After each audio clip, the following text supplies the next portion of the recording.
Hi guys, வீட்டிலே எப்படி உருளைக்கிழங்குல ஒரு க்ரன்ச்சியான டேஸ்டியான ஒரு ஃப்ரைஸ் பண்ணுறதுன்னு பார்க்கலாம். வாங்க பார்க்கலாம். அதுக்கான தேவையான இன்க்ரீடியன்ஸை நான் உங்களுக்கு காட்டுறேன். 2 பாயில்டு உருளைக்கிழங்கு, உப்பு, chicken 65 masala, mutton masala, garam masala, chicken masala, பெப்பரையும் turmeric பவுடரையும் அரைச்சி வச்சுருக்கேன்.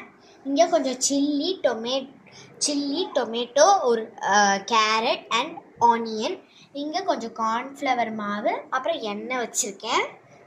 எப்படி பண்ணுறது பார்த்துலாம். கிழங்க நல்லா மசிச்சிடலாம். இதோட பெப்பர் பவுடர் டர்மரிக் அரைச்சி வச்சுருந்தோம் இல்லையா, அதையும் ஆட் பண்ணிப்போம். இந்த வெஜிடபிள்ஸு ஆட்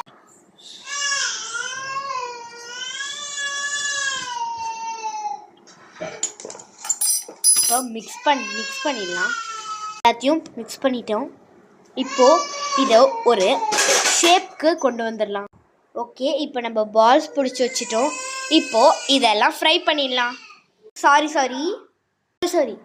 அதை நம்ம பண்ணி வச்சுருக்க பால்ஸை மறக்காமல் கார்ன்ஃப்ளவர் மாவில் திருப்பி போட்டு எடுத்துக்கோங்க.